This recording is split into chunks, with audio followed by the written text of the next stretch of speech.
Hey guys, it's Tim and this is Wrestling Unlimited as it's Monday, and that means tonight was Monday Night Raw. As far as tonight's Monday Night Raw does go, I thought tonight was a really good episode of Raw.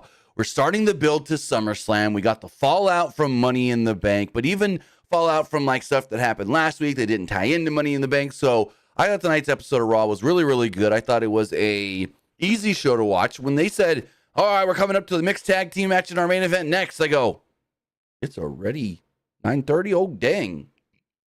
So that was good that it was an easy show to watch. At least for me, I felt the show was easy to watch, easy to get through, and all of that stuff. So, yeah, I liked tonight's Monday Night Raw. I thought it was a good show, but we also got Luke over here with us. What did you think of tonight's Monday Night Raw? I thought Raw was actually really good. Like, the Wyatt Six stuff was amazing. The ending was pretty good, which we'll get to it when we get to it. But yeah, I was a little let down when the lights went down at the end of the Gable Uso match, and then only freaking Nikki Cross came out again, and I'm like, oh, not more of this. But it got better, and it played out throughout the rest of the show. So yeah, it was, because I was a little coming into this week. I'm like, they got to do something different. Like we've seen the Bo videos and whatnot, but the Bo video this week was way better. Sorry to cut you off. That and the Jey Uso stuff. Like when the lights went off was pretty funny. Oh, when Jey was like, yeet, and he runs out. That was good. That was a good one. But speaking of videos that were good, that Gunther video was amazing. It was the perfect thing to put him over. Like, he already is over as a top guy, but to reassure us and tell us, no, this is a top guy. This guy is the next world champion, probably. Because I'm pretty sure, and we'll talk about it because of the whole, they're already going back on the Seth Rollins stipulation for Money in the Bank, but I'm pretty sure Gunther's winning that belt. Has to. But I He also, absolutely has to. But that's the same thing we said about Braun Breaker, and he didn't beat Sammy. Yeah, but with Gunther though, like the only way I see Gunther losing is if like Judgment Day screws him over and Damien gets pissed off, like, stay out of it. Right. Also, speaking of Money in the Bank and Braun Breaker and results, you want to know who won the predictions? You did. Yep. We both had the bloodline. Was it by 2? So we both had the bloodline. Yes, it was by 2. We both had the bloodline. We both had Braun Breaker. So that kind of like evens things out. And then I had Priest. You had Seth. I had Tiffany. You had Chelsea Green. And we both had Drew McIntyre. So that's how our money went with Priest. That's how our Money in the Bank. Well, I still would have won by 1 because you had Chelsea Green and I had Tiffany Stratton. No, like I was so convinced that like Chelsea was gonna win because I could have sworn they could have done a failed cash-in this year with the women. Like my heart wanted Chelsea Green to win, but I just had something in the back of my head telling me it's Tiffy time. But like my heart, Tiffany Stratton's gonna go for it. I think Tiffany Stratton's probably going to cash in on Bayley successfully. Yeah, I do too. But it's like my heart, like if I could have picked, if I wasn't thinking logically on how I thought they were booking things, I would have said Chelsea Green all the way. Like Chelsea Green with the Money in the Bank briefcase for like 6 months and then a failed cash in would have been the greatest thing they've done in a long time. Yeah. So we'll see how it all does go. Tiffany will be on SmackDown this week with her briefcase. Drew doesn't have. Here's my question for you. Talking about briefcases. Do you think, and I'll tell you mine after you say yours, so because I already said this on the Money in the Bank review, but I want your opinion. Do you think Drew winning the briefcase and then failing on the same night was a waste of somebody winning Money in the Bank? I mean, if it was for a good reason, like it's to further.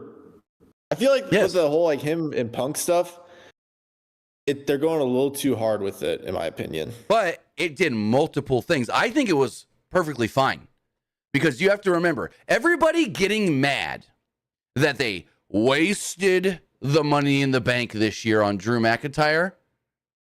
You know it's fake and scripted, and it's always scripted on who wins it and how they're going to cash in. It's not a real thing where whoever wins it can randomly just say, I'm cashing in tonight. No, they're told when they're going to do it by Triple H or Vince back in the day. So saying that was a waste of the Money in the Bank, it's a scripted program. It's not like A, it's real, and B, people have failed before, but this did multiple things.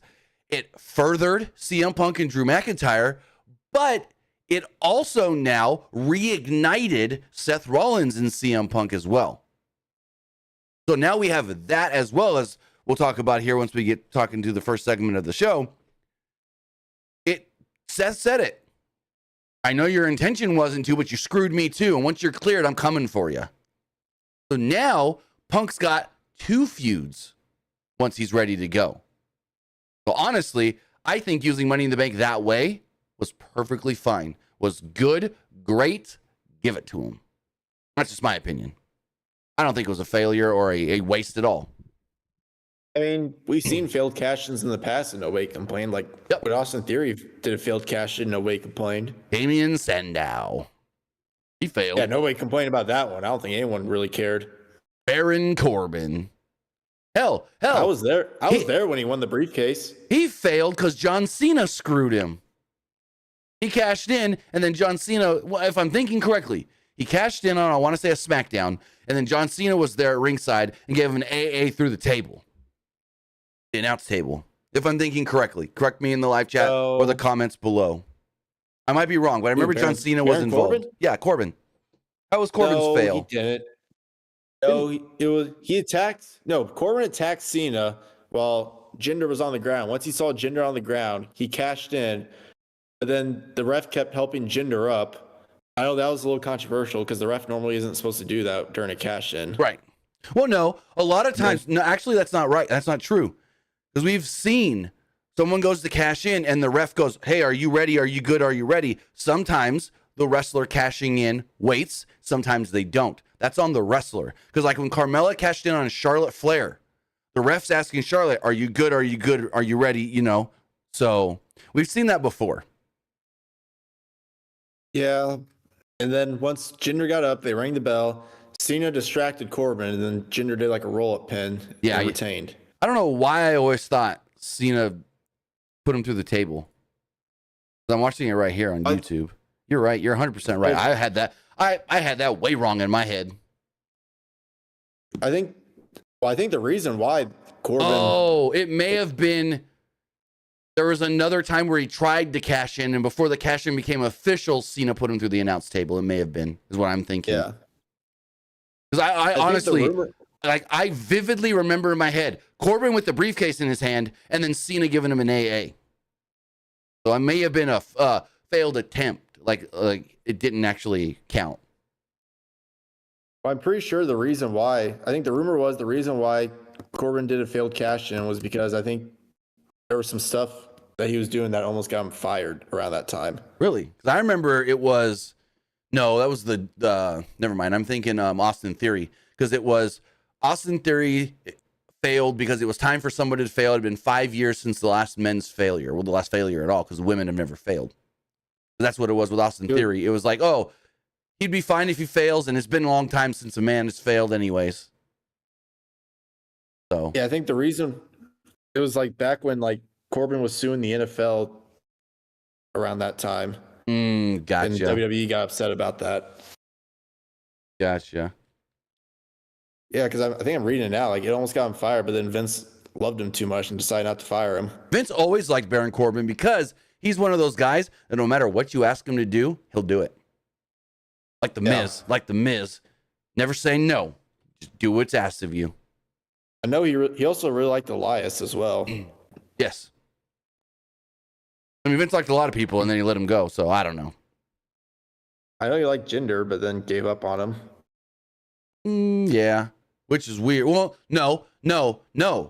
It wasn't that he gave up on Jinder. It's that Brock didn't want to work Jinder at Survivor Series. That's why they took the title off of him. It was Brock. No, it wasn't so much after that. It's like after he lost the belt. Oh, well, yeah. They kind of just gave up on his push. Well, because the push was never supposed to be really anything anyways. It was more of, and he says this on the Chris Van Vliet interview. He didn't even know that he was going to, A, become number one contender, or B, win the title to like the day of both of those, because it was kind of like a last minute thing. Right. But Well, yeah, that was the whole thing. Brock didn't want to work with Jinder. I don't know why. Brock loves working with smaller guys. Like if you've ever watched Brock and AJ or Brock and Ray, those matches are so good because Brock has fun with the smaller guys.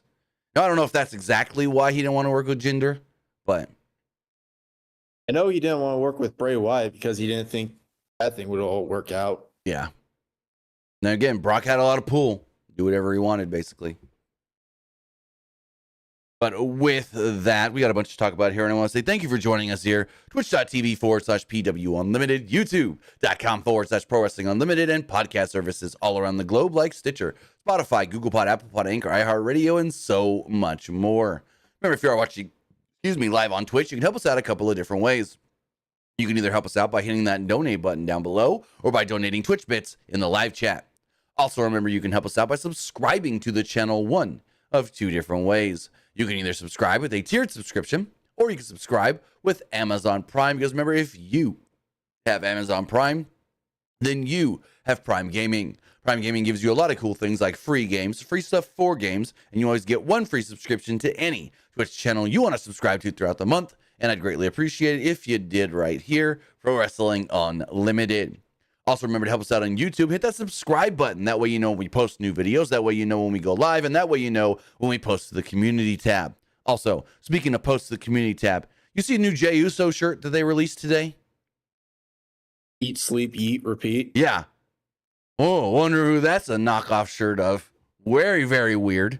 Very weird. Eat, sleep, conquer, repeat. Yep. I don't know if there's supposed to be a tie in there with something coming soon. I don't know, but we'll have to wait and see. But if you're watching on YouTube, remember that if you want to get your comment, question, or concern read live on the air, you can do so by donating a super chat in the live chat. And finally, head over to the Epic Game Store. Head over to the Epic Game Store and buy something. Whether you're buying a new game, whether you're buying an old game, whether you're claiming a free game or getting bucks for Rocket League, Fortnite, or Fall Guys, use our code PWU Unlimited at checkout, and you will be supporting us at no extra cost. Right now, the free game that you can claim is the Falconeer. Super fun game. I've already claimed that myself. Go over there and get that and use our code PWU NLIMITED, again, for all Epic Games and Epic Game Store purchases. But with that, oh, whoa, my voice just all of a sudden, well, my throat just, oh, wow, that's weird. Just all of a sudden in one instant felt like it got the driest it's ever been. You got some water? Got a Gatorade. It was Good weird. enough. Like I kind of like half coughed, and then it almost felt like, I don't even know how to explain it. Like my, like desert dry almost. Like that was weird. Very weird. Anywho, Monday Night Raw. Monday Night Raw comes on the air. Pat McAfee is announced as returned to commentary tonight with Michael Cole. They're in the Canada Tire Center in Ottawa, Ontario, Canada. And out comes CM Punk. CM Punk opens up the show. And the first thing he wants to talk about is, well, his old foe, his old friend, his old rival, John Cena. Punk professed his well wishes to the soon retired John Cena, who will retire at the end of 2025. People still confused by that, thinking WrestleMania 41 is it for John. No, John Cena will work 30 to 40 matches throughout 2025 from January to December before he is done in ring. Anywho. Who do you think should be his last opponent? Oh, damn, that's a hard one. His last opponent? Because I think it should be one of two people. Who? Because I don't. One of three. I think it should be either Randy, Punk, or maybe Cody. So I was thinking Randy. That's what I was thinking. Just because if you think like his final match with like one of his best rivals,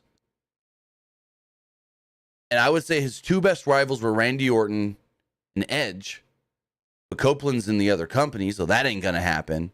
So go Randy Orton in his retirement match. What if, and I don't know if this could happen, what if it's a double retirement match and they just have a match and it's Randy and Cena, and then after they're both retired?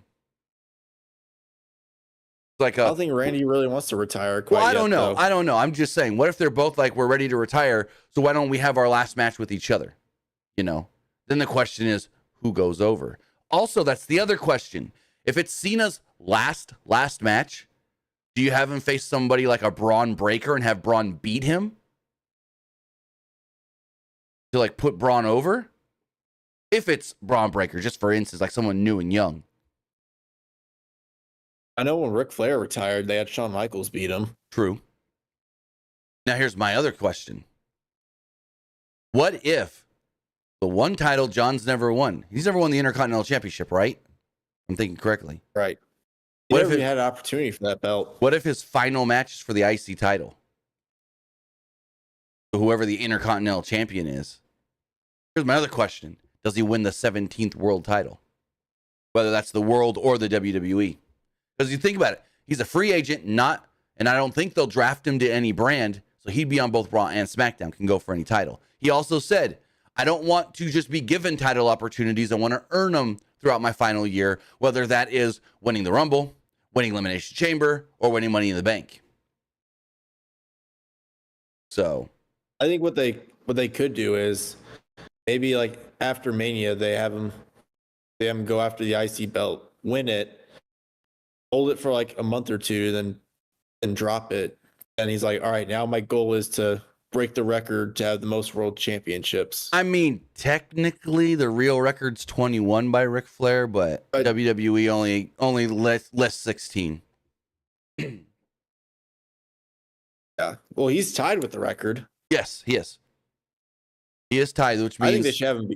I think he You should think too. they let him beat it though? I do, especially with the way Triple H was talking about. So Triple H said in the post-show press conference on Saturday, it was like, John Cena's the greatest we've ever seen do this. Like he said, John Cena's better than he was as a WWE superstar. And then someone asked him the dumbest question ever. So, John Cena going to go in the Hall of Fame? No shit. And Triple H is like, not only would John Cena go, he said, not only is John going in the Hall of Fame, we should just create a separate Hall of Fame just for John Cena. Like, that's how much Triple H is putting John Cena over at that press conference. He's like, there's no one that's ever been better overall doing everything a WWE superstar is supposed to do than John Cena. Which, when you really look at it, he's not wrong. Like, you had Hulk Hogan back in the day, who was a great draw, good promo, decent in the ring. And you had the next era was Austin, great in the ring, great on promos. But what did both kind of lack? In my opinion, both lacked the extra stuff, the stuff you don't always see, the things hyping up the company, the PR stuff, the Make-A-Wish stuff, all the other things that go into being that role model, being that person that the fans look up to, the kids loving this and that. And I think that's the one thing that makes John Cena stand out, is the extra stuff that he did, not just the stuff on camera in front of the TV audience. That's why, in my opinion, it pushes Cena far and away over. Like, no one's ever going to say John Cena's the greatest in-ring pro wrestler. No one may even say John's the best promo, even though he was a great promo. But I think overall, in a big circle of what a WWE superstar is, with every slice of that pie is supposed to be, I think Cena did it the best, in my opinion.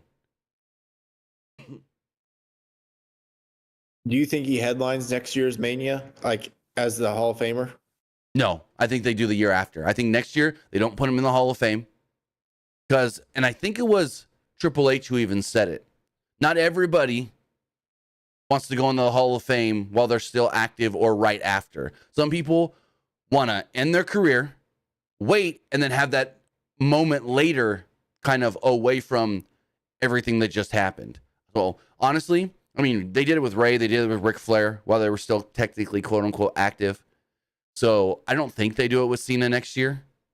I think they wait and do it the next year. The reason why they did it with Ray, because they thought Ray was leaving, so they had to hurry up and put him in the Hall of Fame. Yeah, kinda. I think that was the whole thing. Ric Flair. Well, Rick was supposed to legit retire, never wrestle another match, and then Rick got a wild hair up his ass, did a tour of Australia, and signed with TNA, and wrestled for like what, 5-10 years. Well, I think the reason why is because he was He was broke. He needed the money. Yeah, that's another thing too. But I don't think Cena. Go Go for it. Like he even said on the Chris Van Vliet podcast, like I just got divorced. He had like health issues as well. He had health issues even Like, it while he was was a still in lot. WWE. But yeah, no, I don't think Cena goes in next year. I think Cena at the earliest 2026. I could be wrong on that, but I think Cena goes in 2026. So he's already retired. It's been 4 months, 3 months, however. We don't know when the 2026 Mania is going to be. Whether that's early April, late April, early May. I don't know. But I think they wait another year. Cena's been, out for a little while now, and then they put him in the Hall of Fame. Heck, I think, because, sometimes they like to announce Hall of Fame people, like the first ones in like January. I think Cena has his final match, and he's in the ring, and then they tell him, hey, John, by the way, like, so if he's working till the end of December, we'd say, because he said January to December, I think he has that final match, and then somebody comes down and tells him, hey, by the way, you're going to the Hall of Fame, Mania weekend. And so, like, they announced it super early. Triple H. Right. Maybe. It depends. Maybe. I Either think Triple H or whoever his final opponent is. That's like what I was whether gonna say, Randy Orton or CM Punk. Right. So, I think that would be a cool way to do it. Like, he has his final match, and then you tell him, by the way, you're a Hall of Famer. You're going in the Hall of Fame next year. So, we'll see how it all does work out. I think it should be either Randy or CM Punk. To induct him or tell him? To be his last opponent. Yeah, that would be really cool. It would be really cool. But then CM Punk was also one of his greatest rivals. Yes. I would. Remember the stuff in 2011? Yes. No. CM Punk. And Punk said it too the other night. You can't talk about my WWE career without talking about John Cena at the same time because we did so much together. As far as who would induct him, though, like that's a tough one. Very tough because it's like sometimes they have like their biggest rivals induct them. We've seen that in the past. But I think Cena's biggest rival is Edge, and he's in AEW. But as far as who could induct him, I mean, it's not Ric Flair. Well, no, because they never really did anything together. But honestly, if this was 3-4 years ago, I would have said it would have been Vince. If it was before everything that went down, I would have said it's got to be Vince. But now, no. Like Vince did Undertaker's because how much Undertaker meant to the company and how close Undertaker and Vince were and this and that. Cena and Vince are just as close, if not closer, than Undertaker and Vince. Like Cena still hangs out with Vince. So that's what I would have said if this was a couple years ago. But now I have no clue. I'd say have Triple H do it, honestly. That would make sense. Either Triple H or Randy. What if it was Kurt Angle? Because the Ruthless Aggression promo. Yeah, like this is the man that started the Ruthless Aggression era. Right. I mean, because that was John's first televised match. John had been working, dark matches and whatnot before that, but because John Cena had been working main roster matches since the end of 2000, I believe. But that was his first televised that we saw. So, yeah, going to be interesting to see who inducts John Cena, how they tell him, how they announce it, how he finishes off. Remember, 30 to 40 matches next year he's going to work from January till December. And he basically told us he's going to be in the Rumble. He wants to do Elimination Chamber. And then whatever he does at Mania. I don't know. You think Cena headlines one of the two nights?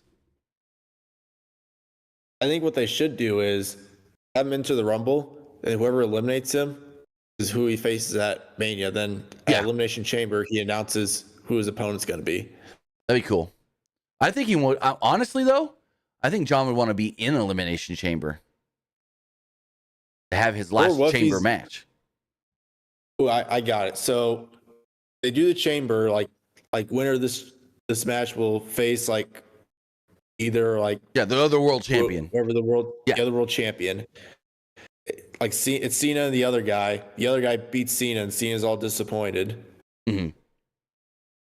I can see Because it. I don't think he faces either champion at No, Mania. I don't either. I don't see it. No.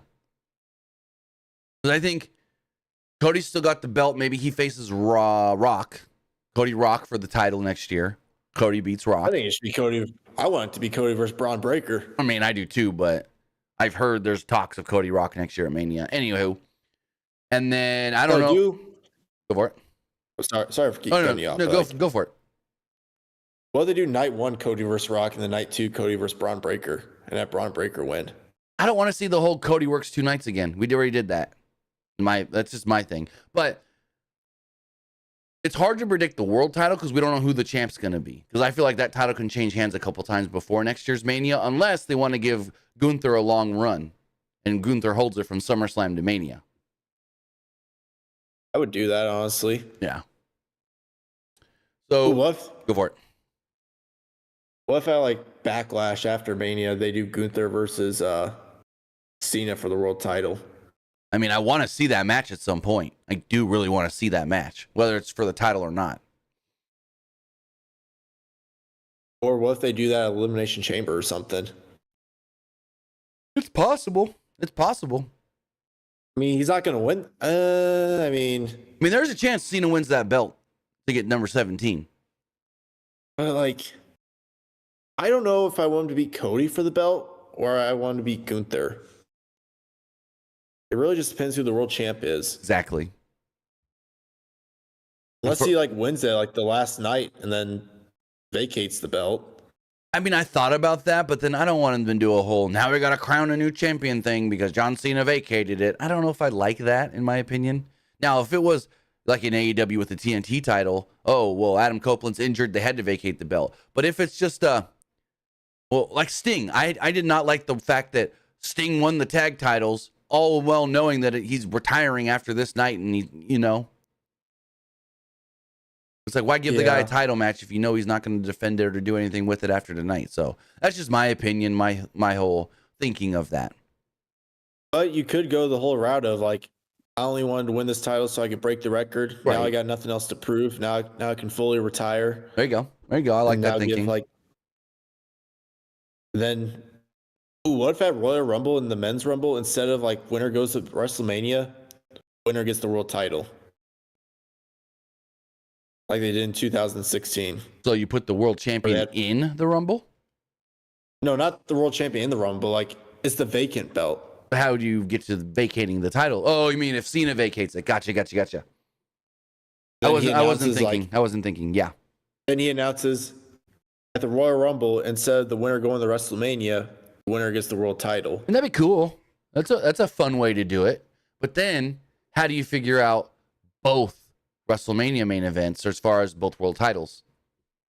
So the chamber, but then you need the other way. You can always do number one contender on either Raw or SmackDown. Yeah, do like a mini tournament, number one contender tournament, kind of like what they did in, I want to say it was 2004 that Benoit won the Royal Rumble, then picked the Raw champion, even though he was a SmackDown wrestler. And what they did was they did a mini SmackDown Rumble to figure out who was going to face Eddie Guerrero for the title at WrestleMania. So they can do something like that. Who did face Eddie Guerrero? Was it Triple H? WrestleMania 20 in 2004? Oh, never. No, it wasn't Triple H. No, Triple H was the world. So Triple H was the world champion that ended up being a triple threat with Benoit, Triple H, Shawn Michaels. Eddie Guerrero was the WWE champion, challenged by Kurt Angle. Also, they did that on Showcase, actually.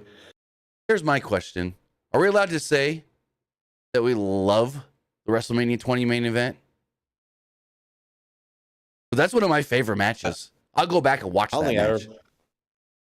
I don't think I've seen it. Benoit winning the world title from Triple H with Shawn Michaels in that as a triple threat. It's not the fact that Benoit won the world titles. I think that was a fantastic match in WrestleMania main event. I heard it. Yeah, I heard it was a great match. I don't think I ever went back and watched it. Because Hornswoggle was on Chris Van Vliet's podcast, and he was like, "Yeah, can we talk about the redacted WrestleMania 20 main event?" We're allowed to say about that redacted match. But no, I've always thought that was a great match. That's one of my favorite matches to go back and watch. That whole WrestleMania 20 is one of the better WrestleManias, in my opinion, as well, to just go back and watch. Like, if someone says, give me one WrestleMania to go back and watch, I say either, like, if they want to watch an entire WrestleMania, I say 17 or 20. Those are my two picks always for if someone asks me, what should I go watch WrestleMania-wise? 17, because 17 is the greatest WrestleMania of all time, and then 20's right up there as well. You know, remember on the WWE Network, they'd show like all like the past like WWE pay-per-views. You can watch any one of them. We can still do that on Peacock. Watch any one of them. I think I tried to find the WrestleMania like 2004 one. I couldn't find it. So the thing that sucks with Peacock is it's not listed by year. You have to go, it's season. So you have to find WrestleMania season 20 for 2004 because it's WrestleMania 20. WrestleManias are the easiest ones to be like, oh, well, I know 2004 is 20, this, da, da. But now it's like some of the other ones, it's like, okay, I want to go back to the 2006 SummerSlam. Now I got to remember what SummerSlam was that. Is that because like with WrestleManias, they tell you this WrestleMania 1, 2, 3, 4, 5, 6, 7, 8, 9. But like SummerSlams, they don't number them. Rumbles, they don't number them like that. So then you got to figure it out because Peacock does the whole by season, not, you know what I mean, by year label. It's labeled. Like it's labeled like, different. It's labeled different. Don't you have to be like a certain like Peacock subscriber though to do that? What, to just go back and watch any of them? Yeah. Well, if you just got any version, if you pay for Peacock, you can go back and watch anything, just like if you had WWE Network. Yeah, I'm doing that like right now. Like it says like no results. Oh no, their search sucks. You can't just search like that. You got to go find just WrestleMania, and then go WrestleMania season 20 to find WrestleMania 20. Yeah, you can't just search specifically like WrestleMania 20 or WrestleMania 35. You can't just search that. The search on Peacock sucks. I got it now. Yeah, the search on Peacock like that sucks. So it's like you want to go back in the day and watch like ECW Barely Legal 94 or no 96. You can't just type in ECW Barely Legal 1996. It's not going to come up. You got to go Barely Legal and then find the right year. Yeah, you can't be.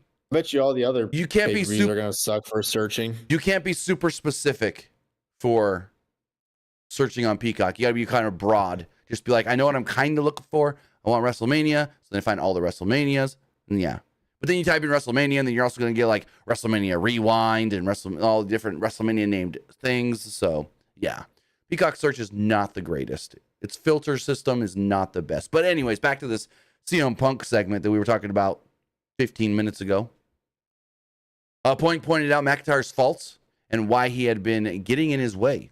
This then led to Seth Rollins coming out. Seth came out to the ring. Punk then went over to commentary and took McAfee's headset. And he was like, yeah, this guy takes a while to come out here, so I thought I'd come hang out with you guys. This is going to be a little bit. Rollins then called for Punk to get back into the ring, accusing Punk of getting into his business. He cost Rollins the match at Money in the Bank. Punk apologized and then admitted, maybe I'm not that sorry because it's you. Rollins then poked the Punk, commenting that he's gaslighting everyone and thinks the world revolves around him. Well, no shit. That's always been Punk's character. I think I'm the best in the world. Even if there's somebody better than me, I still think I'm the best in the world. So of course he thinks the world revolves around him. That's been CM Punk's gimmick since forever, before WWE. Anyways, Rollins concluded by threatening to snap Punk's arm. He said, as soon as you're cleared, I'm going to come after you and make you not cleared again. And that's how the segment ended. And Punk kind of looked unamused, like, yeah, okay, whatever, try me. Also, Punk, I didn't write this down for some reason, but Punk pleaded with Adam Pearce. Actually, Punk said, I need Drew McIntyre unsuspended because I want to get my hands on him. Who do I got to talk to? Jack Tunney or Adam Pearce? I'll fight him anywhere, in this ring, backstage, in the crowd. Hey, I'll even fight him over there. There's fans on that side of the camera. Big shot at AEW there. Did you catch that one? His big AEW knock. He literally said, I'll fight him anywhere. He's like, I'll even fight him over there. There's fans on that side of the camera. Because the whole thing of there's never fans under the hard cam at AEW shows. So yeah, I don't know if it was on purpose, but I don't think he's saying that if it's not on, like, yeah, that was a shot at AEW for sure. You think AEW will respond to that? It's like, there's some fans over there. Maybe. I don't know. AEW, they do respond to a lot of like shots though. Yeah. But here's the thing. Remember when CM Punk did that Ariel Iwani? And then Copeland did the rah-rah speech. And then Triple H said, if you're afraid of the grind, then you're not welcome here. Then Will Ospreay responded. Yep. But no. So here's the issue with AEW. Even if they wanted to respond and say, hey, look, we got people sitting in these seats and da-da-da-da-da, it's not going to happen.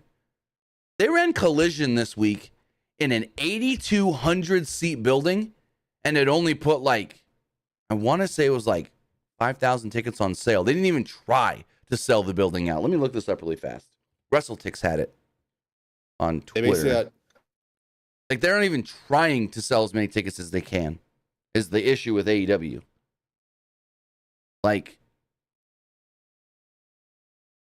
Where? Well, another thing is they always run in college stadiums a lot of times. Well, not even really that per se. Hold on. What did I just? There we go.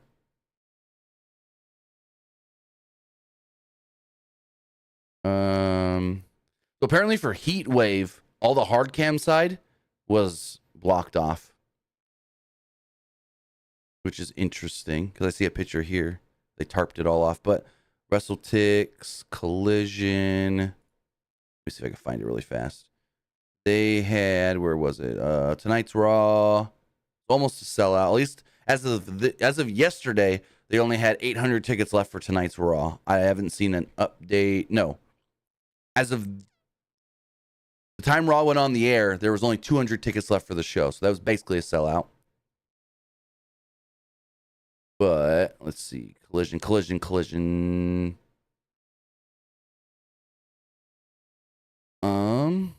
Also, I might be at the July 20th Collision.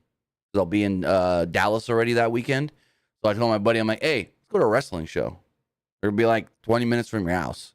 So we might go, because I wanted to see how they're going to use this. So they're doing, have you heard what Collision's doing in the Dallas, Arlington area leading up to All In? No. So they're getting basically a residency where they're going to run 6 weeks in the same building on Saturday nights. Plus, they're going to do a Friday night for the Ring of Honor pay-per-view there as well. So I'm like, I'm kind of interested in this. I want to see how this actually works out for them. So I might be going to the July 20th Collision. There's only 200 seats left. So if there's seats left by that weekend, then we'll go. If not, I don't know. But I'm trying to see Collision last week. Here we go. So it's an 8,200 seat building in South Haven. I want to say, what's MS? Missouri? Or is it MS Mississippi? MS Missouri or Mississippi? Regardless, it is a 8,000 seat building. They only put 2,500 tickets on sale. Mississippi, okay. They only put 2,500 tickets on sale. And they could seat 82. Capacity for that building is 82,000. Or 8,200. 8,400, actually. This is the Landers Center in South Haven is an 8,400 seat multi-purpose arena. And according to WrestleTix, AEW only put 2,554 tickets on sale. What? Of course it's going to look empty when you're not even trying. That's less than half. That's a quarter of the potential capacity. So, yeah, not good. Anywho. So, basically, Drew was Punk said, hey, please unsuspend Drew McIntyre. I need to get my hands on him. So, we then learned later that Drew will be on the show next week, talk to Adam Pearce to see if they can work out something to get the suspension lifted. Because everyone's like, a 1 week suspension? Not necessarily. Because Pearce didn't say Drew's unsuspended. He said, I am inviting Drew to the show next week, and we will talk it out to see if we can get on the same page, and then I'll potentially unsuspend Drew McIntyre. Was basically what he said. What did you think of the CM Punk segment with Seth Rollins and all that? I thought it was pretty good. I really like that they're now building up the Seth and Punk stuff. Now Seth's got another rival that he has to deal with. And Punk's got more stuff to do now once they finish with Drew, which I think the Drew thing is going to go all the way till October. I think Punk and Drew goes to October and ends with Hell in a Cell at Bad Blood. So you think they do Hell in a Cell at Bad Blood with them instead of Cody? Yes. I get why you would think Cody because they're in Atlanta. I get that. But it's a hot feud. People love this feud. And how great would it be to see CM Punk in like one last Hell in a Cell match? It would be good, but so now it's like, what do they do with Cody now? Do they just do a regular match in his hometown at Bad Blood? Yeah. I don't know if that would be a good idea. It also depends, but it's also like, who's Cody going to face in Hell in a Cell? Solo? I don't want to see. But why though? Randy turns heel. He keeps eyeing the belt. Okay, but is that going to be the first match? Because Triple H said this. Triple H said this in a press conference recently. You don't start a feud with Hell in a Cell. You end a feud with Hell in a Cell. The Hell in a Cell is not the beginning. It's the payoff to the end of the feud. So I don't see if they were to set up Cody and Randy, it's going to be after SummerSlam. And so it's like what? At Bash at Berlin, you do one and then you do the other one at Bad Blood. And that's the Hell in a Cell in the second match. I think you get 3 matches out of Punk and Drew. And the third, you have like Punk wins the first one. Drew wins the second one in Berlin. And then you go to Bad Blood. And that's where they do the Hell in a Cell and the rubber match, the final match. Where it's like they've been fighting each other all around these buildings and these arenas, and it's like time to keep you guys contained. And what better way than contained in hell? That's just my opinion. They could go Cody because it's Atlanta, but then they did it. So you see Adam Pearce backstage, and you think they're trying to tease somebody big here because they got the camera tight on Adam Pearce, and he's just like, yeah, I do want to say I'm sorry for not answering your questions. I had a lot to deal with this past weekend with Drew McIntyre stuff and everything. And you go, oh, who's he talking to? What is this all about? Like, is somebody new here? Is somebody getting called up? Is somebody returning? What and what? Then the camera pans down and it's just Dominic going, why do I have to team with Liv? I was like, oh, they got us.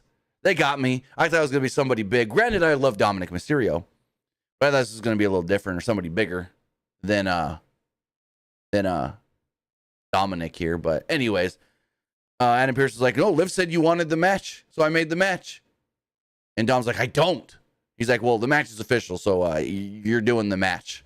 And Liv Morgan walks up and she applauds Adam Pearce for making the match and whatnot. And then like tried to appease to Dom, and Dom's like, you know what? Screw it. If I got to do it, I got to do it. Let's make sure we win. So let's go strategize. And Liv's like, yeah, let's go. Let's go. And I'll show you how you're, or she said something about, I'll show you why you're the real daddy or something like that. So we'll see how it goes. We do have a bit donation from Esports Gaming Rules. He says, it's Damage Control now. Is Damage Control now baby faces heading into Io Sky's match in Marigold? And what does that mean for Asuka? Maybe I think a triple threat match at WrestleMania 41 in Vegas between Kairi, Io, and Asuka. Well, why?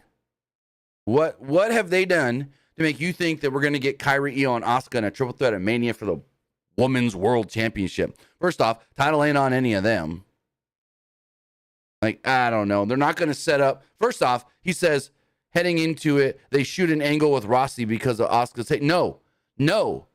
Asuka doesn't have fake hate for Rossi Ogawa. She has real hate for Rossi Ogawa. She will not work Marigold. They're not going to set up any WWE stuff for Asuka and Marigold. So, yeah, you're way off on that one, bud. You're way off on that one, buddy boy.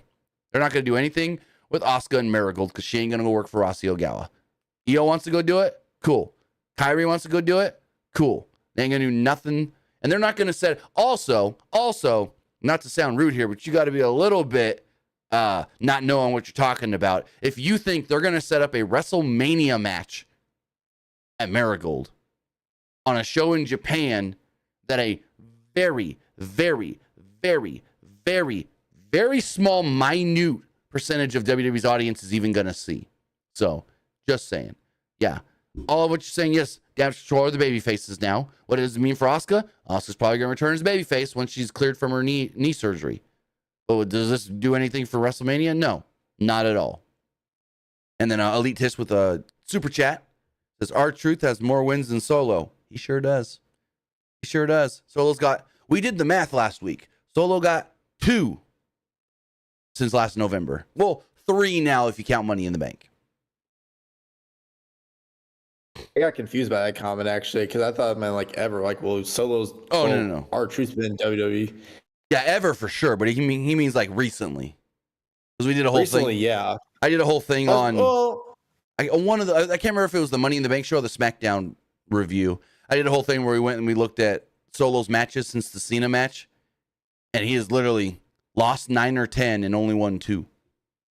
Granted, one last thing. Granted, a lot of those were either he didn't get pinned in the tag match or lost by DQ, so they kind of still kept him, looking good. But yeah, anyways. So here's kind of my thing with the whole like Solo stuff when everyone keeps saying like, oh, he hasn't won a match and he keeps saying losing matters.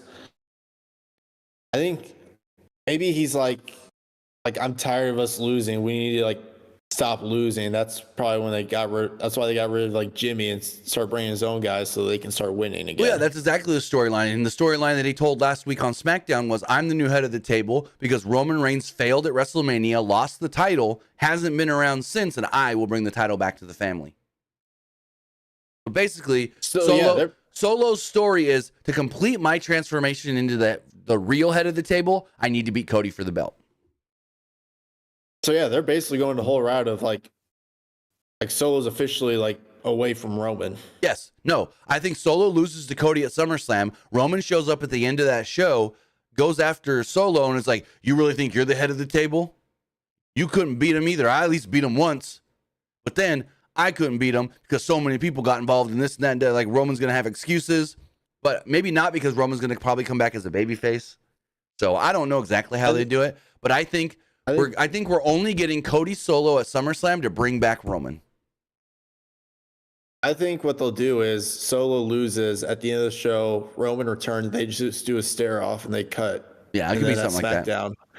And that SmackDown, he explains again, like, oh, so you think you're the head of the table now? Hence why I think I should be at that SmackDown, because if Roman shows up at SummerSlam, then I'm gonna need to be at that SmackDown. I think you should just go regardless. I probably will, but like I said, I got to figure out what the kids' schedule and stuff because I'm not sure. We're in a new place, not sure how all the school schedule is going to work and everything. So I don't know if they start school that week or if it's the next. So if it's that week, then I can't go because I'll have to be the one to pick them up from school and stuff. And yeah. I mean, I know normally when WWE or AEW's in St. Louis, I do my best to go. Yeah. I'm going to try for sure. I went to AEW Dynasty, like that's like a once in a lifetime thing right there. Yeah, because the arena is only 20 minutes from the house, so it's not that far, and I can come back and just do a podcast an hour after the show or whatever. So we'll see how it goes. I really want WWE to go. Huh? I want them to do a live event back in my college town because I know they did that before in the past. Right. They do like live events in college stadiums a lot. Well, yeah, like where I was in Fresno, the arena that they would run there, which they ran the 2005 Royal Rumble from that same arena, is on the Fresno State campus. It's almost 20,000. No, I think for wrestling they've done 12,000. I want to say Save Mart. Because I know when I went to the last live event there, it was almost 10,000, and there was like barely any open seats. So I think it's like a 12,000 seat building. Someone in the YouTube chat said Bloodline at War Games. Oh yeah, yeah, I do think so. I think after SummerSlam, they're gonna like slowly rebuild Roman getting Jimmy and Jay back, and then trying to figure out who the fourth person is. Well, it says the Save Mart Center in Fresno, California. depending on how it is set up, can actually fit up to 18,000 people. So, yeah, and I know when I was there for the live event, it was almost 10,000, and I barely saw any open seats. Trust me, I've been to that same building when there's a live event and there's less than 4,000 people there. Regardless, though, we then had our first match of the night, Jey Uso versus Chad Gable. I really like this match. These two were great together. So Chad Gable sold injured ribs and torso area. Gable immediately administered his skills to Uso with some suplexes and holds throughout the picture. Also, before I get to the picture, there was a spot right when they went to commercial where Gable gave Jay a belly to belly. I swear Jay landed on his freaking head. Now he was fine. I don't know if it was the camera angle or what, but it looked like to me Jay landed on the side of his head. Throughout the break, Gable remained largely in control. Uso kind of sprinkled in some offense here and there, but it was mainly all Gable. Once we came back, though, Uso was briefly in control and fought out of Gable's fingers, only for Gable to ensure an ankle lock. We then hear "Goom," and the lights start going out slowly as the Wyatt Six coming to appear. The arena starts to get darker and darker. This distracts Chad Gable. Uso spears him and pins him to pick up the victory. He then says, "Oh, I'm out of here," yeet, and runs off. You know what would have been funny? Huh? Or actually would have been cool.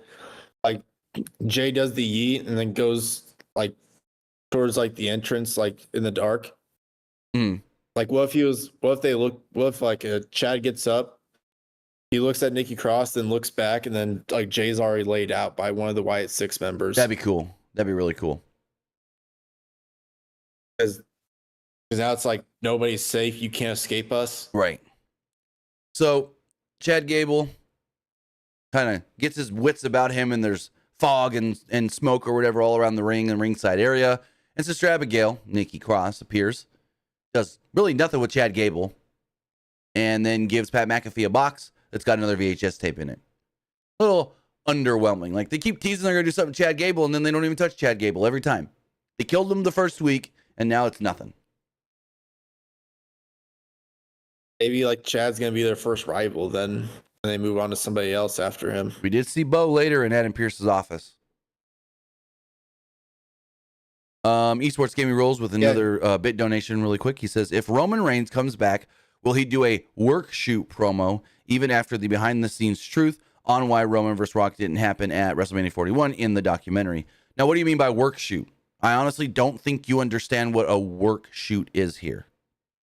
Because honestly, they didn't say everything in that documentary. They did give a lot of behind the scenes things, but when you actually, and now also this plays to a question you asked me last week, when you actually watch the whole thing back, because I ended up rewatching the entire thing instead of just watching wherever I left off. Yeah, the documentary is just there. It's actually, when you rewatch it and watch it in a whole, it's actually not all that great. It's kind of boring, and I got bored with it.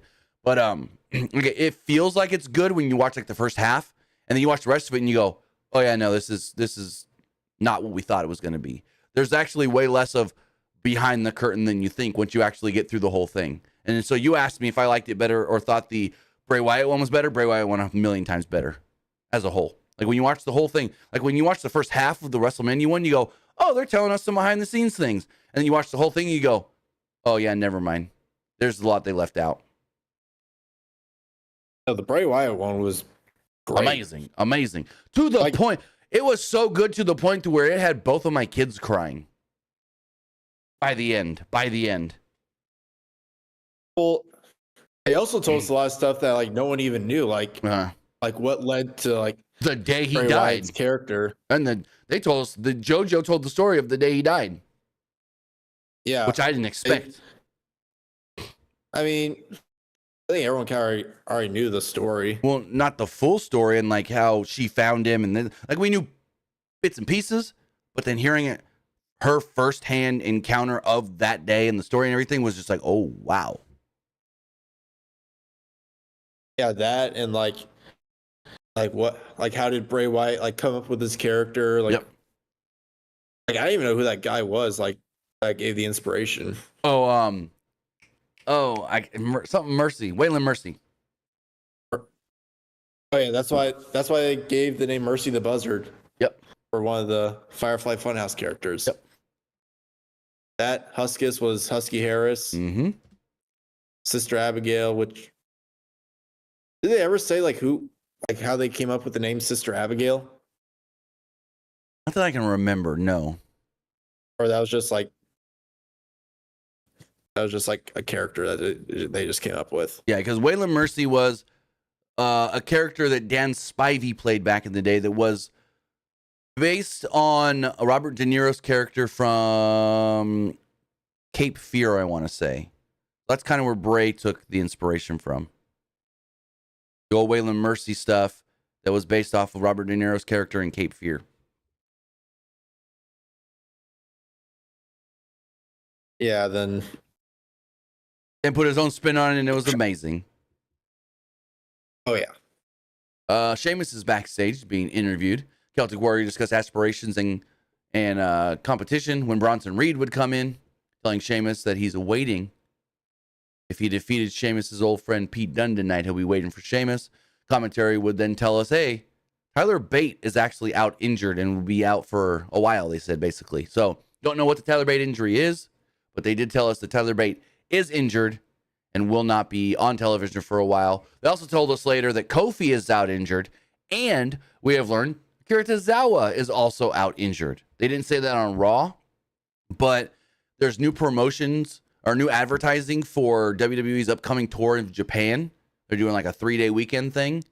And, excuse me, the advertising does state, we're going to have Cody Rhodes and all these different wrestlers, and then it says, Akira Tozawa and Asuka will not be on these shows due to being injured. Don't know what the Akira Tozawa injury is, but Tozawa is injured. You know what would have been like interesting? Huh. Like what if Tyler Bate returns and then they just recreate the Brawling Brutes instead of Rich Holland? They got Tyler Bate with Pete Dunne and Sheamus. Be interesting, but it looks like we're going to get a Pete Dunne Sheamus feud, which I'm all for. Give me Sheamus versus Pete Dunne every day. I think with Tyler Bate being injured gives like a new opportunity for them to use Pete Dunne more as a singles guy on Raw. Yes. Also, Elite Tish says they all injured. Well, I don't know if the Kofi injury is real or storyline. They said something about an ACL injury to Kofi. I don't know if that's real or just part of the storyline with the Final Testament. Let me see something really fast as far as Kofi goes.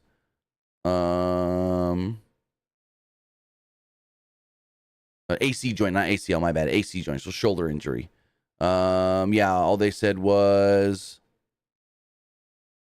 WWE announced that Kofi Kingston suffered an AC joint sprain in his shoulder and could be out for a number of weeks. So we don't know if that is real or storyline from the Karrion Kross match. So moving forward, we did have that Bronson Reed Pete Dunne match. Reed immediately flattened Dunne early on, but he rebounded quickly, capped off with a floating moonsault to the floor. After a commercial break, Dunne fought out of another controlled segment by Reed.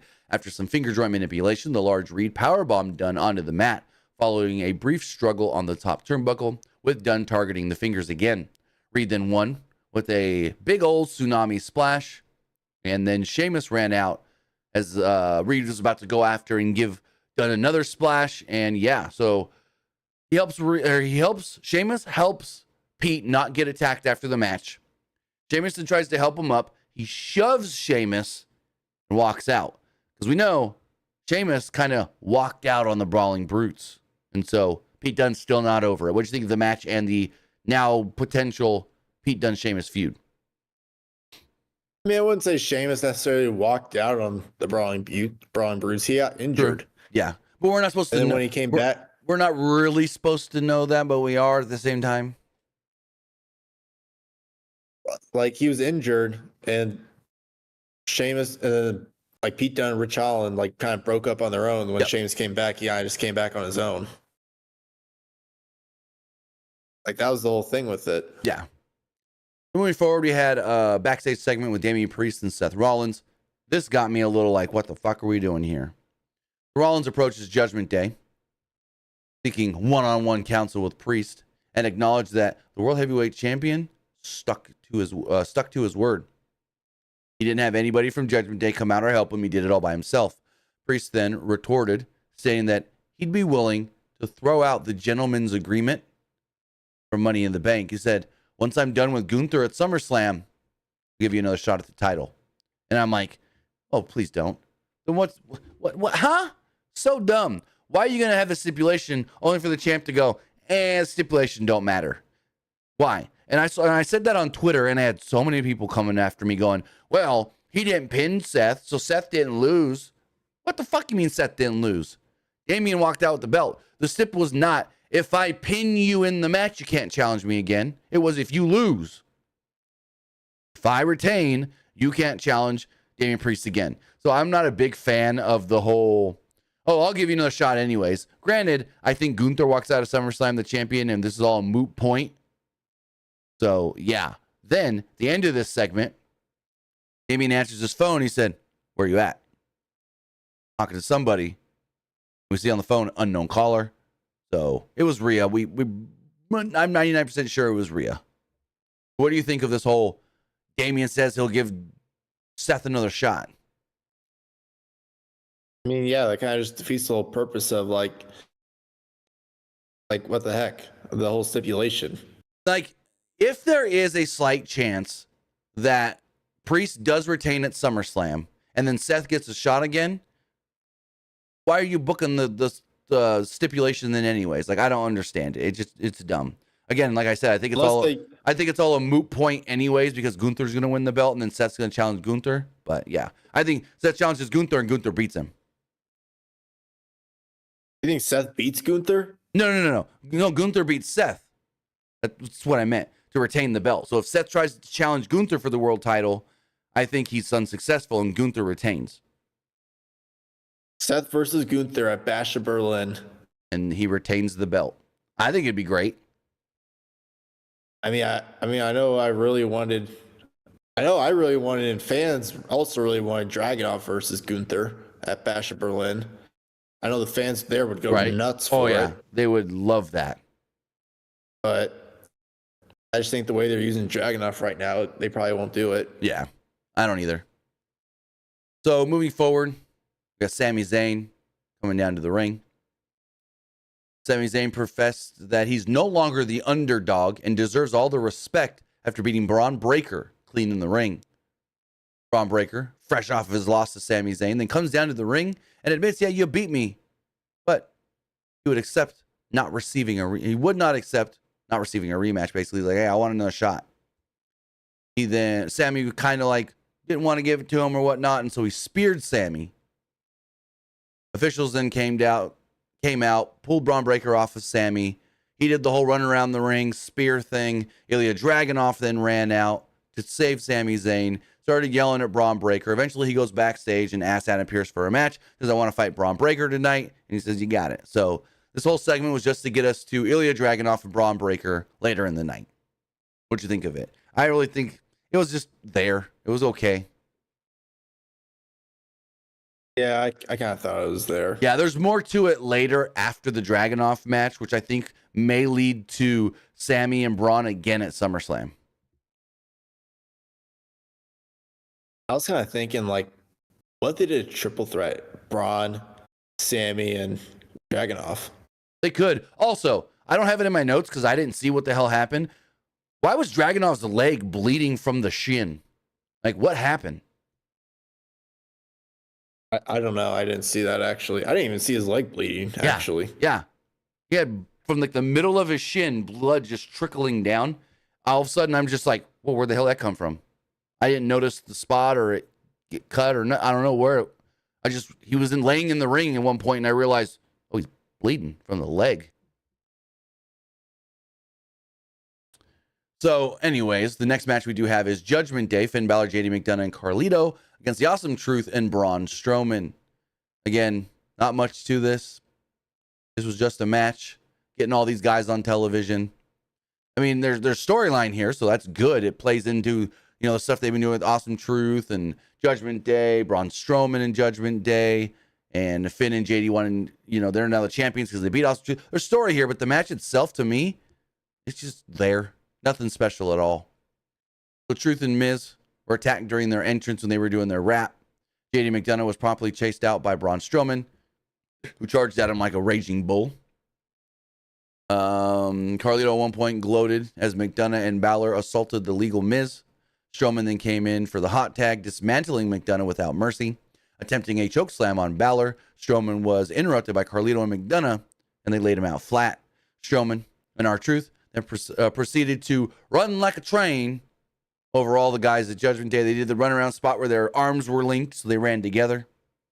McDonough at one point evened the odds by enticing Strowman, who proceeded to chase him into and out of the ring. Balor then took advantage of all of this with a coup de grace for the win on Braun Strowman. So yeah, Finn picks up the win. Again, nothing new to the match, nothing special at all. It was just, hey, we're going to get the tag champs on the show. We're going to get the former tag champs on the show. They've been doing stuff with all these guys, so throw them all in one match. What'd you think of it? I was just there. I thought the Truth and Braun Strowman doing the double train was funny. Yeah, it was. So, not a bad match or anything. It was just nothing special, in my opinion.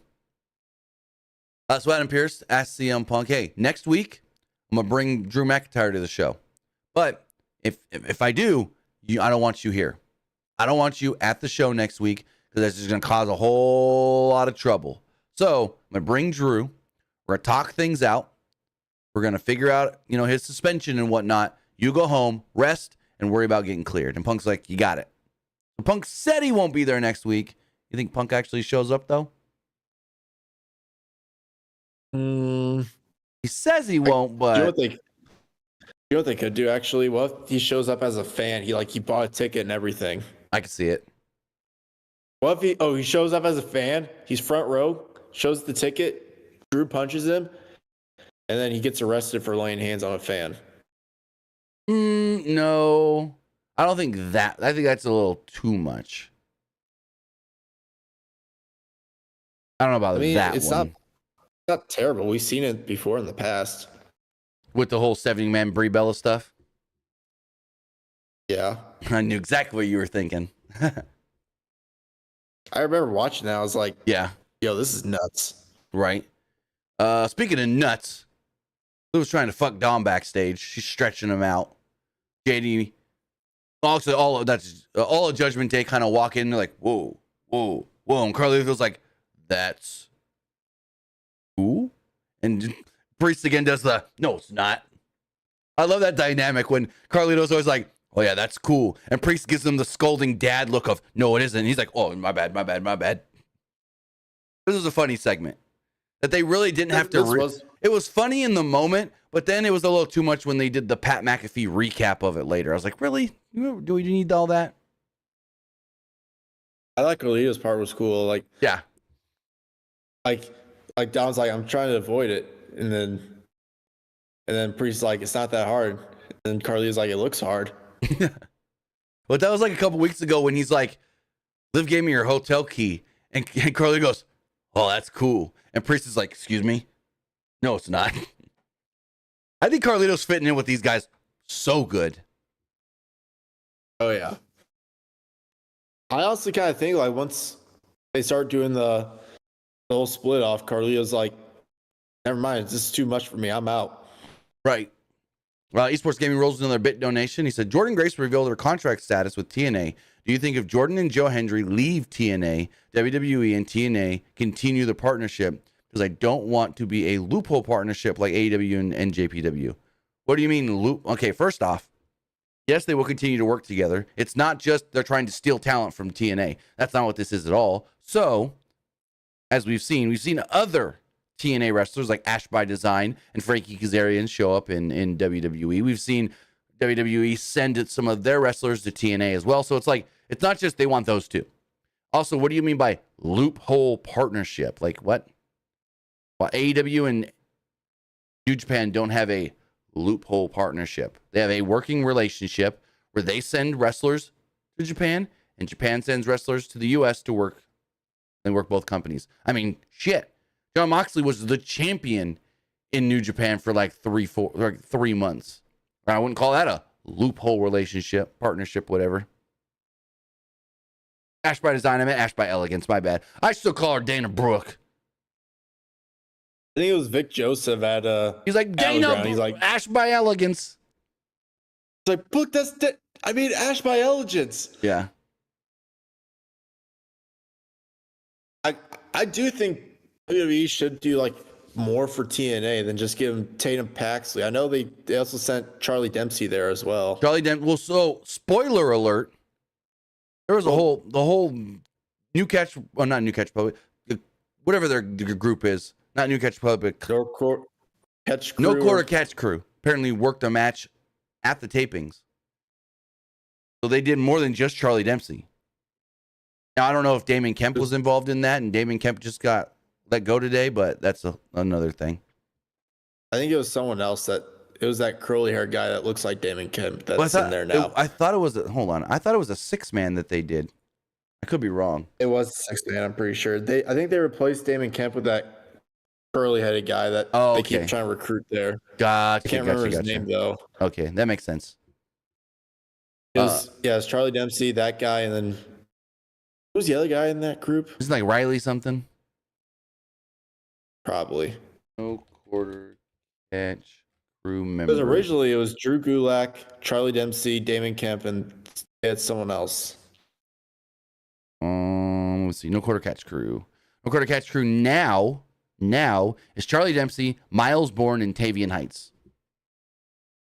Tavian Heights was the guy that I was talking about that they keep trying to recruit. Gotcha. I don't know why did they release him or it was contract up? Oh yeah, so basically they told Damon Kemp, your contract's up, we're not going to renew it. Yeah, I don't know why. I thought he was doing well, like really good. Better than his brother was. Yeah. He had been around for 4 years. Like wrestling? In WWE. Damon Kemp had been in WWE for 4 years. Or coming up on 4 years. Jeez. Yeah. He's been around for a while. Because he came in before his brother. And lasted longer than his brother. So... yeah, I don't know why they got... maybe it was just budget cuts or something. I don't know. They just told him we're not renewing your contracts, apparently. Didn't give him any other reason that we know of. So basically, like the whole Dijak thing, then. Exactly. So let me get the boat down. Yeah, I don't know what Damon. Go for it. So I don't know if he'll continue wrestling or what. So he said for business inquiries, and then he got it. He had an email and this and that. So I think he may want to still do it. I don't know. I think he should still do it. Heck, throw him on the next Bloodsport show. With his amateur background, he'd do good there. I could see Tony Khan signing him just to put him in Ring of Honor. I could see him actually doing well in Ring of Honor. I don't watch much Ring of Honor, but I could see him doing well there. They're bringing in MXM. Yeah. I don't know if they're actually signing him, though. They're doing the whole maximum male model gimmick there. Basically. I thought they would get rid of that once they left, because didn't they talk about how much they hated that gimmick? Well, I think it was more of they hated the if I remember correctly what they were talking about with this. They hated how there was never a solid plan with the group, and it was kind of a, working day by day. Things get changed all the time. We don't know what we're ever doing or for this and that. Yeah, it was one of those things. So next up, we got the Bo Dallas VHS promo. VHS recording detailed the motivations of pain for each member of the Wyatt Six: Eric Rowan, Nikki Cross, Joe Gacy, and Dexter Loomis. Uncle Howdy and Dallas then agreed the team are sick. This isn't the last we saw of Bo, though. Donna Pierce is in the back, approached by an angry Chad Gable, pleading that as general manager, Pierce needs to do something about the Wyatt Six. Pierce then says, I'll think about it. I'll figure it out. I'll see what I can do. Opens his door, and there's Bo sitting in his office. He walks in, the door closes, and that's the last we see of all this. Well, I don't know what Adam Pearce and Bo Dallas spoke about, but they spoke about something. You think they're going to get Bo's first match soon, or return match or whatever? I'm worried I don't know who he's going to face, but whoever he's going to face is going to be a squash match. It's got to be Chad. It's got to be Gable. You think it's going to be a squash match, though? Yeah. It has to be. Like Uncle Howdy versus Chad Gable? Yeah, it's got to be a squash. You think his first return match is on SummerSlam, like The Fiend debuted at SummerSlam? It would be cool. Why didn't Elitist says, why didn't Chad attack him? Because Chad walked off and didn't see him in there probably. That was probably just like, heck no, I didn't want to deal with this. Yeah. So Damage Control backstage, they claim that they need to go through a change. A change is a coming because they're turning babyface. We then got Ilya Dragunov versus Braun Breaker. The match itself did end in a DQ. Breaker began this match in control and in control of a spiteful Dragunov who matched the intensity of Braun Breaker. Early commercial break here, about 45 to 90 seconds in. Dragunov afterwards was getting his ass beat pretty much. The pair eventually traded blows and it kind of equaled out with Dragunov's resilience and Breaker's tendency to be on full display. There's powerbomb to Breaker from the top rope that followed with a senton. Dragunov then nearly had the match won, and he got some nice air on the senton. Breaker then tried a gorilla press plus the knees to the midsection, but it didn't really pay off much. And Dragunov tried to go to the top rope for some stuff that didn't pay off. A sprinting Breaker sought for the spear, but Dragunov met him with a knee. The match then ended after Breaker threw a chair at Dragunov's head, basically one of the announced chairs, kind of like Strowman used to do, and the ref calls for the DQ. Not much to the match at all. Like you could see, oh, these guys got something here, but they're not supposed to show it all yet. So I think we're going to get more of this. Also, again, like I said, Dragunov was bleeding from the leg. Don't know how that happened. Sammy eventually came down. He basically tried to beat down Breaker. They all were fighting and whatnot. So, yeah, we'll see where this leads to. But I think at least we get Sammy and Braun again at SummerSlam, if not a triple threat like you predicted earlier. What did you think of all this? Bad. I think it could be a triple threat, and you can have like, unless you want to do like have Braun pin Dragunov, just keep Sammy strong. Like you never pinned me. You were scared to pin me. You had to pin somebody else. Right. And then they can do like Sammy versus Braun for a rematch. But I don't really want to see Dragunov get pinned again, though. I feel like he's been taking too many L's. See, I think Sammy would be fine to take the pin. It's not going to hurt Sammy. Yeah, that's what I'm trying to get at. Like, it's going to hurt Dragunov more. Yes, 100%. So we got a Damian Priest vignette video hyping him up as the champion. A confident Priest celebrated his success and his challenger. He talked about his challenger, Gunther. Told him, show up next week on Raw, and we'll talk face-to-face. So next week we are going to get a face-to-face between Gunther and Damian Priest. Also, what do you think of Michael Cole calling Gunther the King General instead of the Ring General now? I don't like it. I think you keep Ring General. Yeah, I think it should be Ring General. We got Karrion Kross video. Karrion Kross reiterated his intentions to draw Xavier Woods out of the New Day while addressing John Cena's impending retirement. So you're going to get John Cena, Karrion Kross at some point, maybe. Not for a while, because Cena's thing's not supposed to start till January, but we'll see.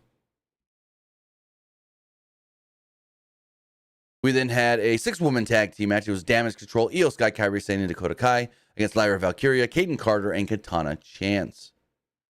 So all of them were just fighting early on and whatnot. Sane kept Carter at pace at one point and tagged in Kai. Valkyria, Carter, and Chance solidified their offense with some synchronized kicks through the ropes.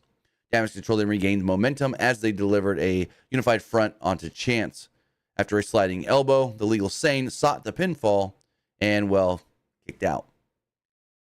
Sky then served as the hot tag, striking with agility and precision to chance until Valkyria finally leveled her with a dynamic powerhouse style move. At about, halfway through this match, all 6 women engaged in a double suplex that flattened Damage Control with a resounding thud. Like you heard that, boo. It was weird.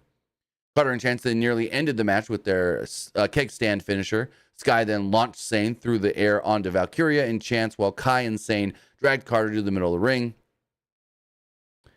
Sky then went for her moonsault, and Sky ended the match, picking up the victory.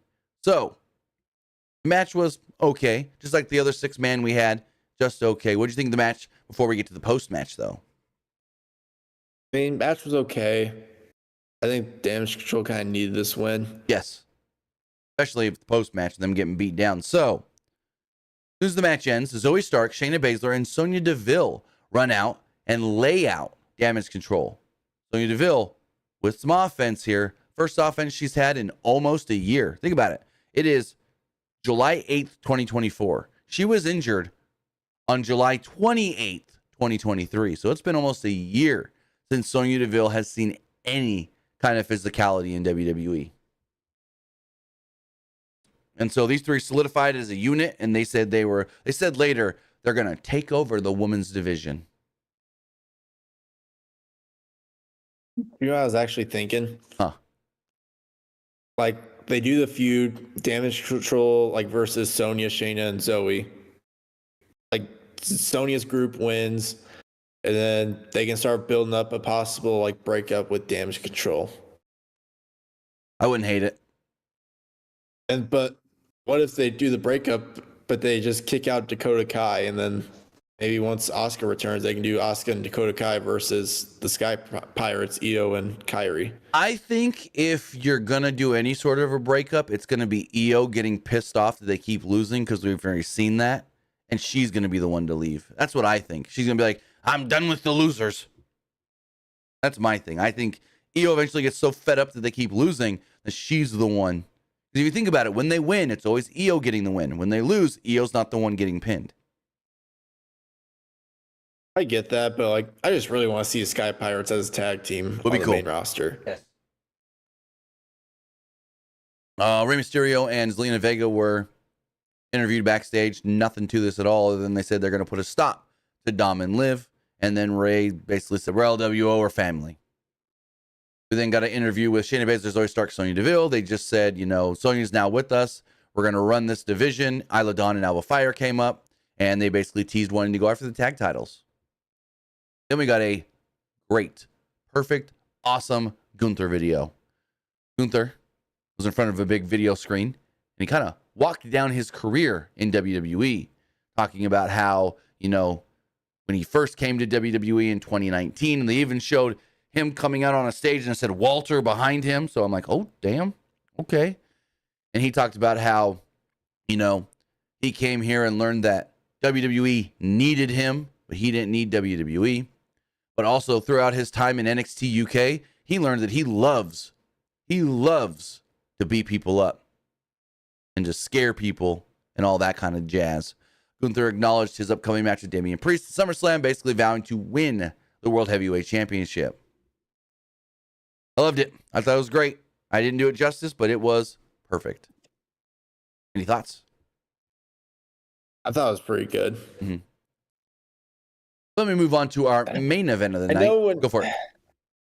I think when Triple H went in charge, I think a lot of people were wanting Triple H to bring back the name Walter, but I think Gunther said he didn't want that back.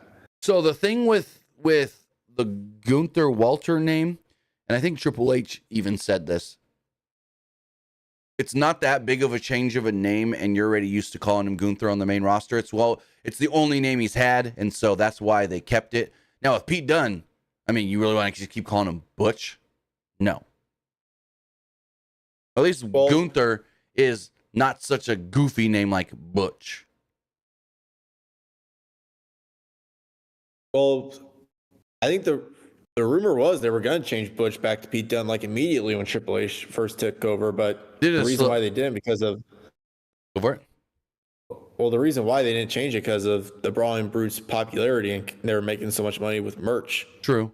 That, and they wanted the slow build of getting his name back, because they did the whole thing with him and Tyler Bate over like a month's time of you gotta be who you used to be. You gotta bring the old you back and stuff like that. So I liked the way they did it. But this then led us to our main event: Liv Morgan and Dominic Mysterio against Rey Mysterio and Zelina Vega. Good main event. I thought this was very well done. I mean, this wasn't going to be no super great, 4 or 5 star match. Oh my God, everyone's got to see this match. But for what this match was supposed to be, I thought it was quite perfect. It was a very fun match too. So, early on, women started things off, and Zelina was jaw jacking at Dom. So Zelina slapped her arm. It's like Zelina's over there going, Dom, da da da da. And so Liv smacks her arm, and it pisses off Zelina. Not long after that, Dominic got the hot tag. Rey tagged in as well. Rey quickly outpaced Dominic, and it certainly didn't help that Rey included Vega. Morgan was again no match for Zelina Vega, but Dominic stood in Vega's way, and Rey took advantage with no hesitation. Morgan then sacrificed herself for Dominic, pushing him to absorb Vega's flying knee. They're running circles around there. Rey was running circles around Dom at one point. Rey lined up for a 619, but Morgan tripped him, leading to Dominic gaining control for the first time in the match. The uneasy chemistry between Dom and Liv built through this match. They contrasted a little bit where it was like they were kind of working together, but not really. But then you had Zelina and Rey on the other side working perfectly together. So I liked that. I like how slowly through the match, Dom and Liv ever so slightly started working better and better together throughout the match. I thought that was done very well. In a callback to Eddie Guerrero versus Rey Mysterio at Halloween Havoc 97, Dominic tore at Rey's mask and then spammed him with some elbows across the face, finally gaining some control. Rey tagged in Vega, who again was too much for Liv Morgan, leaving little to no opening for the Women's World Champion. Now it was Morgan's turn to kind of gain control here for the first time in the match. She used the 3 amigos, but to no success, really. Rey got tagged in, and him and Dominic kept it going pretty well. Vega and Rey then teamed up. Vega and Rey then teamed up to employ some 619s on Dominic, but Morgan kind of broke that up and slammed Vega into the ring post. She then threw a chair into the ring to distract the referee. She gave a cheap shot to Rey, and Dominic followed this up with a frog splash on his dad to pick up the victory. As far as the matches go, I liked it. I thought it was exactly what it needed to be. I thought it was perfect for what it was supposed to be. And yeah, it did everything I thought it was supposed to do. What did you think of the match before we get to the huge post-match? I thought the match was everything it needed to be.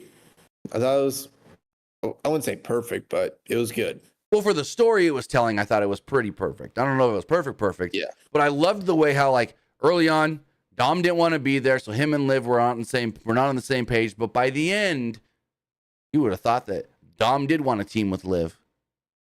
They were working great together. Anyways, post-match, though, Dom, super happy that they won, and excitement, hugs Liv Morgan. And then realizes, uh-oh, what did I just do? What? Like, he gets the look on his face like, uh-oh. Liv jumps up, wraps her legs around him, pulls Dominic down, so they're laying on the mat. Dom is on top of her, and then we hear, "This is my brutality." And out comes Rhea Bloody Ripley. Rhea makes her way down to the ring. Liv Morgan sees this and jumps in the crowd and runs away. With Liv gone running through the crowd, Rhea then gets down to the ringside area, looks out to where Liv ran, gets in the ring, and just starts looking at Dom. Dom's kind of scared shitless here, and you see Rhea mouth, "Mommy's back." And then the USA Network feed cuts. Now, what we didn't see was really not much of anything, but it is Dom trying to plead his case to Rhea. Rhea jumps out of the ring, walks up the ramp. Dom's still trying to plead his case to her. She eventually pushes Dom off, walks to the back, and there we go. Slightly anticlimactic, but still great to see Rhea back. We don't know if she's cleared. She didn't do anything physical. So the big question is, yes, Rhea is back. But is Rhea cleared for competition? Can Rhea fight Liv maybe at SummerSlam? What do you think of this post-match angle? I thought it was pretty good. It really was. Yeah. I mean, Like the stuff that got cut off, like it wasn't much, but I think it's probably gonna lead to next week. It's probably gonna be like maybe Dominic just buying her flowers just to like make up for it. Yeah, I love that there's the whole point of Dom knows he fucked up. He's trying to plead his case. Like, that's not what I wanted to do. I didn't want to do this. I was forced, blah, blah, blah, blah, whatever he's saying. And Rhea's just like, no, you messed up, bro. I don't want to hear it right now. So I liked it. It was good. Then I get people talking and wanting to see what happens next week. So I think Rhea should open next week's show. That's just my opinion.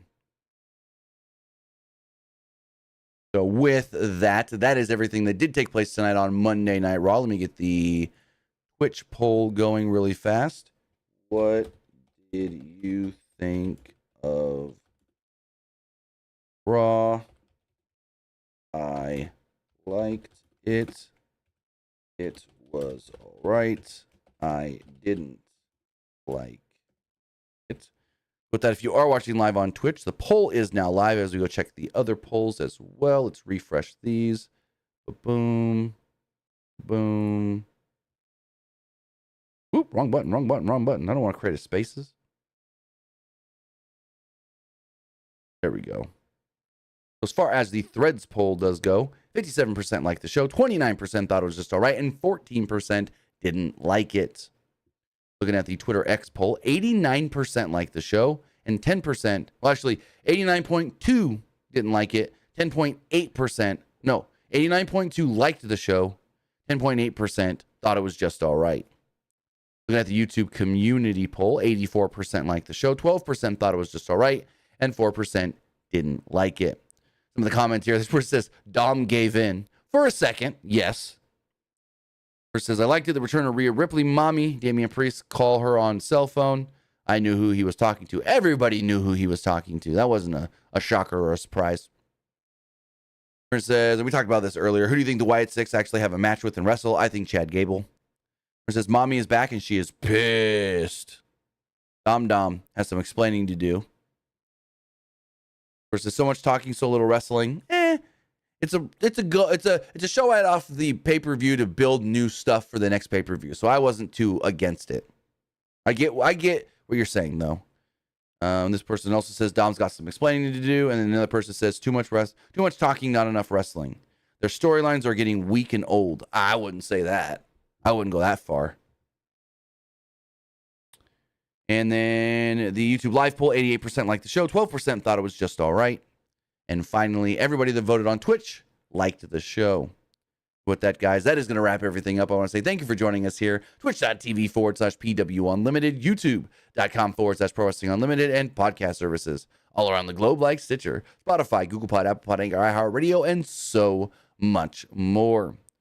So with that, we'll be back live Wednesday for AEW Dynamite. Big matches on this week's Dynamite. We've got the finals of both Owen Hart Cup tournament matches, or tournaments. So coming out of this week's Dynamite, we will know the two big matches for All In. Who's challenging for the Women's World title and who's challenging for the AEW Men's World title. So big Dynamite coming up this Wednesday. Luke, tell them where they can find you, though. You can find me over at Twitter X at Petkin_21. And you can also find me over at Twitch at Young Grasshopper Luke. With that, guys, have a great rest of your night. Again, we'll see you on Wednesday. Have a good one.